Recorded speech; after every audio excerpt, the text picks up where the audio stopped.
할렐루야. 하나님의 크신 은혜와 평강이 사순절을 한 걸음 한 걸음 지나시는 저와 여러분의 삶에 함께 하시기를 주님의 이름으로 축원합니다. 오늘 말씀의 제목은 항상 기도하며 깨어 있으라입니다. 오늘 본문은 크게 세 부분으로 나눌 수 있습니다. 먼저 5절에서 19절은 환난의 징조입니다. 20절에서 28절은 예루살렘의 환난과 인자의 오심입니다. 29절에서 36절은 항상 깨어 있으라입니다. 오늘 말씀은 예수님께서 사람들의 질문에 대하여 답하실 때 특별히 환난의 때에 대하여 하신 말씀이 기록되어 있는 본문입니다. 어떤 사람들이 아름다운 돌과 헌물로 꾸며진 성전에 대해서 말할 때 주님은 날이 이르면 돌 하나도 돌 위에 남지 않고 다 무너뜨려지리라 라고 말씀하셨습니다. 우리가 잘 아시다시피 이스라엘 백성들은 성전을 중심으로 성전을 의지하며 살아온 사람들이었습니다. 그러기에 성전을 중심으로 성전을 의지하며 살아온 사람들이었기에 성전이 무너진다라는 예수님의 말씀은 충격적으로 들릴 수밖에 없었습니다. 내가 의지하고 내가 내 모든 삶을 들여서 내 한 걸음 한 걸음을 의지하며 살아온 저 성전이 무너진다라는 것은 그들의 민족적인 정체성이 흔들릴 만한 큰 환난을 의미하기 때문입니다. 예수님의 이 말씀은 1차적으로는 AD 70년에 있었던 성전 파괴와 관계된 말씀이었고 2차적으로는 말세 기간 중에 있을 성도의 고난에 대한 말씀이며 끝으로는 그리스도의 재림이 이루어질 종말에 대한 말씀이기도 했습니다. 저는 오늘 이 말씀을 통해서 항상 기도하며 깨어있는 사람, 주님께서 말씀하신 종말의 때에도 흔들리지 않고 부끄럽게 하나님 앞에 발견되지 아니하고 하나님의 기쁨으로 발견될 깨어 준비하는 사람은 어떤 사람인지에 대해 함께 몇 가지로 나누며 기도의 제목으로 삼고자 합니다. 첫째로 하나님의 관심에 집중하는 사람입니다. 오늘 예수님께서는 종말에 대하여 말씀하십니다. 그러나 오늘 5절에서 19절의 말씀을 보면 종말에 대한 사람들의 관심과 예수님의 관심이 다르다는 것을 알 수 있습니다. 7절의 말씀을 보면 사람들은 그 예수님의 말씀을 듣고 언제 그 일이 일어나겠는지, 어떤 징조가 있어야 그 일인지 알 수 있는지를 묻고 있습니다. 그래서 주님께 언제 그러한 일이 있겠습니까? 라고 묻고 있습니다. 오늘 우리도 마찬가지입니다. 언제 그 종말이 임할지, 언제 주님이 재림하실지에 우리는 관심이 있습니다. 그러나 주님은 미혹을 받지 말라라고 답하고 계십니다. 왜 그렇습니까? 때와 시기는 하나님 아버지께만 있기 때문입니다. 마태복음 24장 36절은 이렇게 증거합니다. 그러나 그날과 그때는 아무도 모르나니 하늘의 천사들도 아들도 모르고 오직 아버지만 아시느니라. 자신이 메시아라고 말하며 때가 가까이 왔다고 말하는 이들이 있겠지만 미혹되지 말라는 것입니다. 때와 시기는 하나님께만 있으므로 흔들리지 말고 미혹되지 말고 흔들리지 않는 신앙으로 견디라라고 말씀하고 계신다는 것입니다. 하나님의 관심은 성도들의 영혼에 있다라는 것입니다. 사람들의 관심은 때와 시기, 언제 내가 그런 일을 볼 수 있는지, 경험할 수 있는지, 어느 시기에 그 일이 있는지를 묻고 있지만 주님은 그들의 영혼이 언제 주님이 임하신다 할지라도 부끄럽지 않은 영혼으로 발견될 수 있도록 미혹되지 말라라고 말씀하고 있습니다. 특별히 오늘 말씀에 19절의 말씀을 보면 이렇게 말씀합니다. 너희의 인내로 너희 영혼을 얻으리라 라고 말씀합니다. 종말의 때에는 믿지 않는 자들만 고난을 당하고 믿는 자들만 고난을 당하는 것이 아니었습니다. 오히려 믿는 자들은 그 믿음으로 말미암아, 예수 그리스도에 대한 믿음으로 말미암아 더욱 고난을 받는다고 주님은 말씀하십니다. 17절에서 19절의 말씀을 읽어드리도록 하겠습니다. 또 너희가 내 이름으로 말미암아 모든 사람에게 미움을 받을 것이나 너희 머리털 하나도 상하지 아니하리라. 너희의 인내로 너희 영혼을 얻으리라. 오늘 주님은 우리가 미움을 받는 대상이 된다 할지라도 우리가 견뎌야 된다. 우리가 집중해야 될 것이 있음을 우리에게 말씀하고 있습니다. 그것은 하나님께서 우리에게 관심을 갖고 있다는 것을 기억하라라는 것입니다. 사랑하는 성도 여러분, 그날이 가까울수록 때로 종말과 주께서 재림하실 날이 가까울수록 믿음이 신실한 성도들은 더욱 고난을 받을 수 있습니다. 어려움을 당할 수도 있고 오늘 17절의 말씀과 같이 미움이라고 표현될 만한 그런 힘든 일을 경험할 수도 있습니다. 그러나 그때에도 여러분 흔들리거나 낙심하거나 좌절하지 마시기를 주님의 이름으로 부탁드립니다. 우리를 위해서 주님은 미움을 받을 것이나 너희 머리털 하나도 상하지 아니하리라 라고 말씀하시기 때문입니다. 이 말씀을 붙잡고 끊임없이 이 시대는 어떤 것을 우리가 집중해야 될지 어떤 것을 붙들어야 될지 알 수 없고 분별하기 힘들며 또 무엇을 붙들어야 될지 알지 못할 만큼 우리를 미혹하는 시대이지만 미혹하는 사람들도 있지만 굳건하게 하나님께 관심을 두고 하나님의 관심에만 집중하는 저와 여러분의 삶이 되시기를 주님의 이름으로 부탁드립니다. 둘째로 말씀을 굳게 붙드는 사람입니다. 하나님의 말씀을 기준으로 살아가는 사람이라는 것입니다. 예루살렘의 환난과 인자의 오심은 어떤 기준으로 성도들이 알 수 있습니까?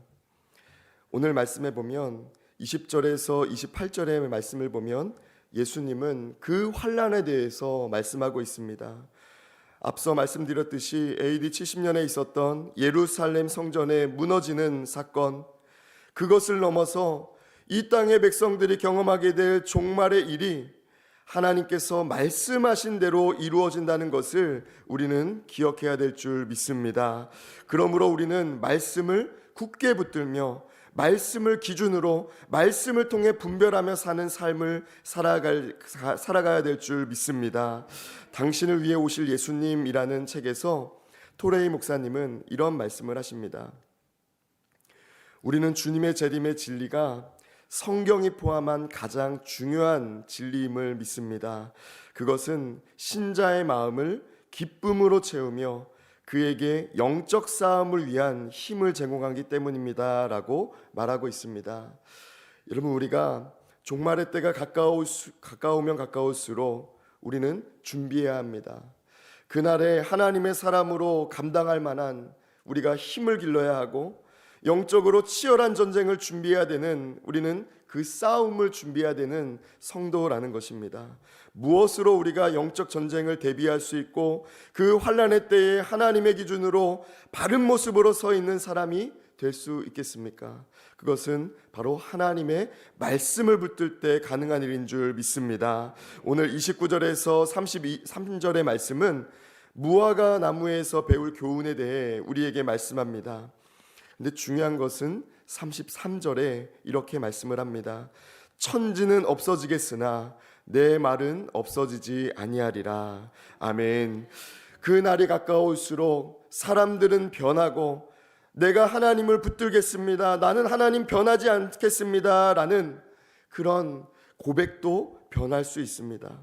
마치 베드로와 같이 주님이 가는 곳이라면 어디든 같이 가겠고 주님을 위해서라면 내 목숨까지도 바치겠습니다 라는 고백은 사람들의 위협과 예수님이 붙들려가는 현장에서 내가 저 주님은 알지 못합니다 라고 고백하는 것처럼 변질되었던 것처럼 우리의 고백도 우리의 삶과 우리의 사는 생계와 우리의 현실에 있어서 위협이 되고 우리를 불안하게 만들면 얼마든지 변할 수 있습니다.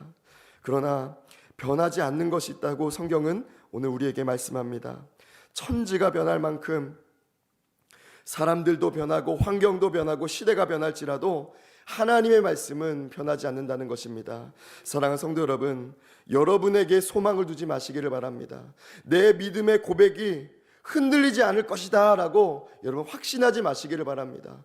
우리는 흔들릴 수밖에 없는 연약한 사람입니다. 그러나 흔들리지 않는 말씀을 붙들고 살아갈 때 흔들리는 우리의 믿음도 흔들리지 않는 말씀으로 인하여 흔들리지 않는 신앙으로 우리가 세워질 줄 믿습니다. 저와 여러분의 신앙이 말씀을 굳게 붙들므로 말미암아 어떠한 사람과 시대 상황과 어떠한 환경 속에서도 말씀을 붙들므로 말미암아 흔들리거나 변질되지 않는 그런 믿음 되시기를, 그런 믿음의 사람, 가정 되시기를 주님의 이름으로 부탁드립니다. 끝으로 항상 기도함으로 깨어있는 사람입니다. 오늘 말씀에 특별히 34절에서 36절은 스스로 조심하라 라는 말씀으로 시작하고 있습니다. 우리가 영적인 싸움과 하나님께서 원하시는 바른 길 가기 위해서 우리의 몸을 조심할 필요가 있는데, 또 우리의 가정이 깨어 있어야 될 필요가 있는데 우리가 어떻게 깨어 있어야 되겠습니까? 특별히 저는 오늘 이 말씀을 묵상하면서 사순절을 하루하루 지내고 있는 우리가 어떻게 하나님이 기뻐하시는 모습으로 깨어 있어야 되는지를 묵상하게 되었습니다. 그것은 항상 기도하는 모습입니다. 항상 기도한다. 우리가 생각하는 기도의 모습은 눈을 감고 두 손을 모으고 어떤 특정한 장소에 앉아 있는 모습을 생각합니다. 그러나 오늘 말씀에서 항상 기도하라라는 것은 우리의 마음과 생각과 뜻을 하나님께 두라라는 의미를 갖고 있습니다. 마치 사냥꾼이 사냥을 할 때에 그 사냥감에 끊임없이 집중하는 것처럼 그 사냥감을 잡기까지 시선을 고정하고 그가 어떤 소리를 내는지, 그가 움직일 때 어떤 부스럭 소리가 나는지를 집중하는 것처럼 우리가 하나님의 뜻과 하나님의 음성에 끊임없이 집중하는 삶을 사는 것을 의미하고 있다는 것입니다. 사랑하는 성도 여러분, 저와 여러분이 오늘 하루의 첫 시간을 하나님의 뜻에 집중하며 오늘 예배를 드리고 있습니다. 여러분, 이 시간만이 아니라 저와 여러분의 오늘 하루 24시간이 하나님의 뜻에 관심을 두며 하나님의 뜻에 끊임없이 집중하는 하루가 되시기를 주님의 이름으로 축원합니다. 우리의 삶이 하나님의 뜻에 집중할 때 하나님께서 우리를 위해 일하시는 것을 느끼고 경험하고 깨달을 수 있습니다.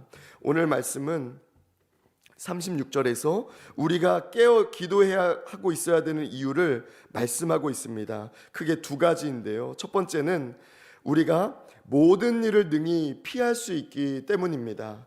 우리가 기도함으로 깨어 있으면, 하나님의 뜻에 집중하며 살아가면 하나님께서 우리를 위해 일하심으로 우리는 큰 환난을 피할 수 있게 됩니다.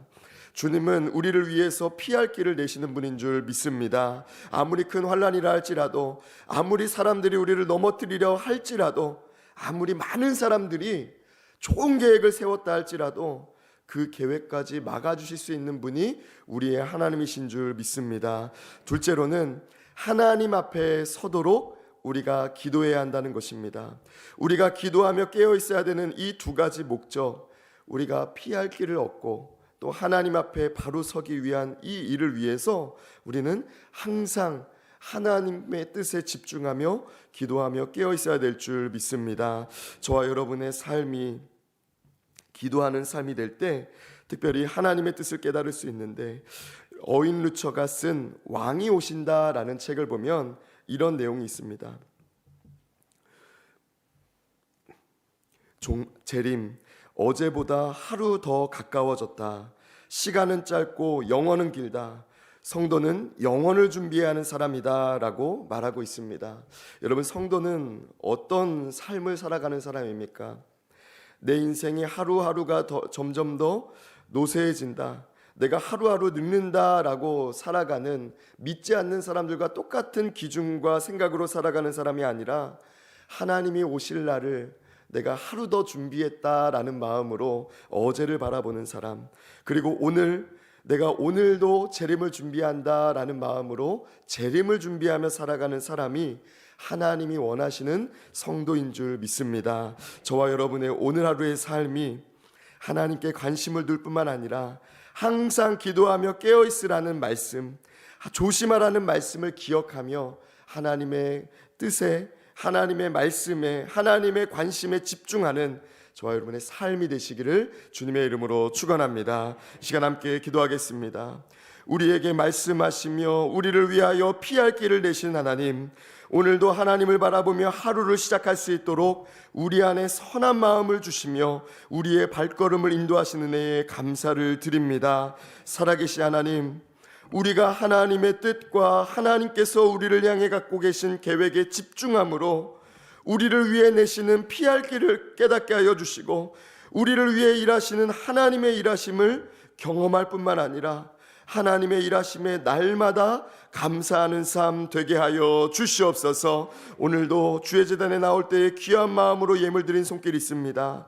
주님, 이 예물은 치열하고 분주한 삶 가운데서도 하나님을 위하여 하나님의 사람으로서 부끄럽지 않도록 살고자 땀 흘리며 살아온 땀방울과 자녀와 가정과 내 삶이 하나님께 귀하게 쓰임받기를 원하는 간절한 눈물의 기도 제목이 담겨있는 귀한 예물인 줄 믿사오니 이 예물을 기쁘게 받아주시고 이 예물을 통하여 하나님의 나라가 확장되게 사용해 주실 뿐만 아니라 이 예물에 담겨있는 마음의 소원이 하나님의 때에 하나님의 신실한 방법으로 응답되게 하여 주시옵소서. 오늘 우리의 삶이 좌로나 우로나 치우치지 아니하게 하여 주시고 하나님께서 기뻐하시는 항상 기도하며 깨어있는 삶 되게 하여 주시옵소서. 이 모든 말씀 우리를 위하여 일하실 예수 그리스도의 이름으로 기도드립니다. 아멘.